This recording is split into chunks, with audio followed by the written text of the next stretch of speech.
Officiellement, la médecine indique que le sida, ayant causé 28 millions de morts à ce jour, proviendrait du virus d'immunodéficience acquise, le VIH. Le sida a 3 modes de transmission. Par la voie sexuelle, qui est le principal moyen de contagion.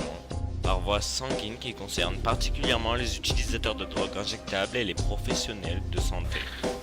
Et de la mère à l'enfant, qui peut survenir dans les dernières semaines de la grossesse, au moment de l'accouchement et de l'allaitement. La pandémie s'est développée à partir de la fin des années 1970, faisant de cette maladie un problème sanitaire mondial.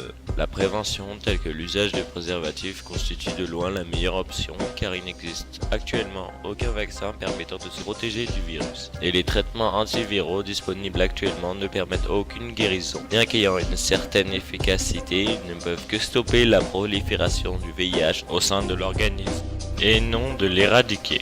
De plus, ces thérapeutiques coûteuses ne sont facilement accessibles que dans les pays développés qui peuvent assurer la charge financière. Dans les pays en développement, plus de 95% des patients ne bénéficient aujourd'hui d'aucun traitement efficace. Pour cette raison, l'ONU, à travers son programme ONU-SIDA, a fait de la lutte contre le sida une de ses priorités.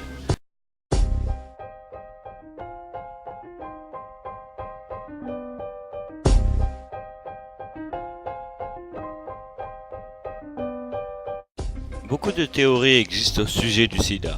Nous allons étudier 3 d'entre elles. La première théorie dit que le virus du sida a été créé par l'homme.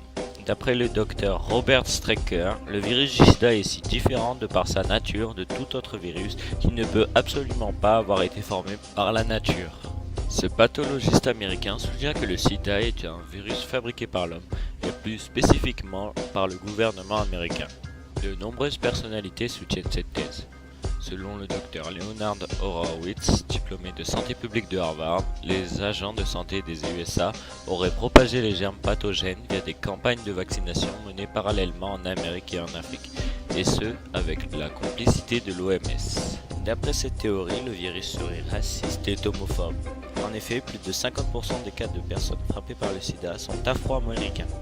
La deuxième théorie dit que le sida aurait été créé en laboratoire par le département de la défense des États-Unis afin de volontairement diminuer la population mondiale. Les États-Unis auraient donc dépensé 550 millions de dollars pour le développement d'un virus mortel. Enfin, la troisième théorie indique que le sida aurait été créé par l'industrie pharmaceutique pour nous influencer à acheter des médicaments de plus en plus chers. Cette théorie nous fait même savoir que ces médicaments pourraient nous apporter des troubles du comportement. Comme toute théorie, nous ne pouvons pas savoir si elles sont vraies, mais nous ne pouvons pas démontrer qu'elles sont fausses. Hugo va essayer de démonter chacune d'entre elles. En fait, il y a juste un petit problème. Hugo, il est pas là. Donc je vais vous demander de démontrer tout seul s'ils sont fausses, si elles sont vraies. De toute façon, c'est pas à moi de décider tout ça. Donc je vous propose de le faire vous-même. Mais j'ai une dernière théorie. Ah bah non, en fait ça sera pour la prochaine fois si vous vous abonnez et vous mettez la petite cloche là. Vous la voyez? Merci. Merci, au revoir, c'était la vidéo de Faris. Et bon après-midi à plage 21.